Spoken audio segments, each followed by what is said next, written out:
Senator Marco Rubio is with us now. It's wonderful to have you here. I just want to turn it over to you. You've got the insight, the intel, whatever you could tell us that we should know today about either what's happening over in Israel or what you think is happening here as anti-Semitism spreads across the United States.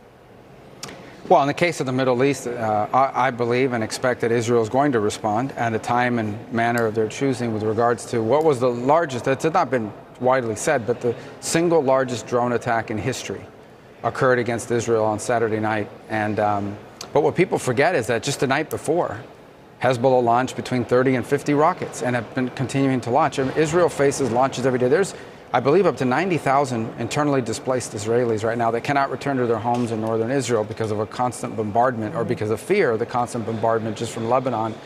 But if you look at Hezbollah, you look at Hamas, you look at these militias in Iraq and in Syria, none of them would exist. None of this would exist without the Iranian regime, which is an important thing to point. It's the regime in Iran. I don't know in any country in the world where the people of a country and the people who run it are more different than in Iran. And what you're seeing with that regime, it's the source of all the violence and instability. The primary source of violence and instability in the Middle East is not the Israeli-Palestinian question. It is the Iranian involvement. And I think that bleeds over here into the United States. Imagine if you're sitting in Tehran today and you're watching those images of those radicals in Colombia or blocking streets in San Francisco, and you begin to think to yourself, we're not only winning, we're winning the war inside of America, as a growing number of Americans are aligning themselves and actually cheering Iranian attacks on the Jewish state. It's deeply disturbing, and how much longer are we going to tolerate this craziness in our own country? Well, it's exploded here at home, and it's exploded in an election year. The far left is pushing a lot of that, and that was proven by what happened just a few days ago. And you wonder how that plays in an election year. And we're not even into the summer, fall months. I mean, this could get bigger and bigger. On the question of the border now, Mayorkas, the articles of impeachment were walked over this week, and Senate Democrats pretty much kicked him to the curb. Mayorkas was seen on the Hill a few moments ago with Jed Pergram. Watch here. You feel exonerated from yesterday? What are your first comments after being exonerated by the Senate, being cleared here? Anything to say at all?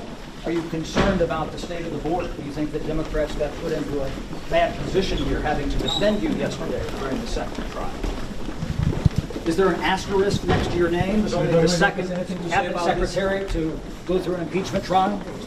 He tried. I'm looking at the issues here. 48% of Americans think that immigration is a top issue. Yeah, and it is. But it was just given a Heisman there in the Senate. Well, the Senate Democrats didn't want to have a trial because the trial wasn't just going to be about Mayorkas, although clearly that's what an impeachment trial is, but it was going to be about the border policies. It was going to walk through the deliberate decisions made under Secretary Mayorkas that basically ignore the laws of the United States and in the process lie to Congress about what's happening. And they didn't want a trial on that. It would have been a trial that would have exposed all of that for a week or however long it took with evidence and proof and things to be cited, and they didn't want people to hear that. And so that's why they blocked it. But in the process created a very dangerous new precedent, which is future Senates are going to basically move to quickly dispose of impeachments that they think are political or on topics that are uncomfortable to them.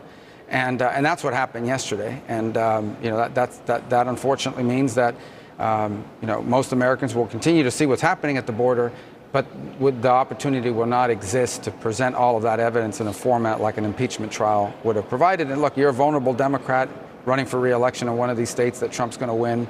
You're probably breathing a sigh of relief that the border policies weren't put on trial yesterday, starting yesterday. Senator, if Mike Johnson, the Speaker, is able to get these foreign aid bills passed over the weekend, when they come over to the Senate, will they pass there too?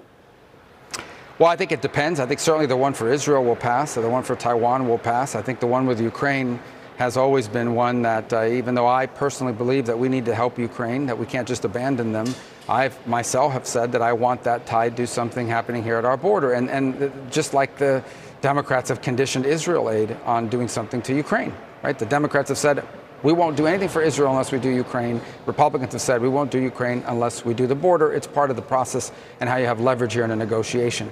But if you go back, as I do, to Florida or any part of the country and you talk to people, they will, even those who are on Ukraine's side, most Americans, I believe, want Ukraine to win, not Russia. They will say, but how can we do that and not do anything about our own border? And I think that's a very reasonable position to have. It's a majority position in our country, and it's one that we shouldn't ignore. So we'll have to see what they can pass and what they send us. I don't want to opine on it until we see what they've sent us, other than to say that I think the Israel and the Taiwan should pass pretty quickly. And I understand they're also going to send over the TikTok ban, which I think is important. It's really, it's a ByteDance ban. And I hope we'll take that up as well. Okay.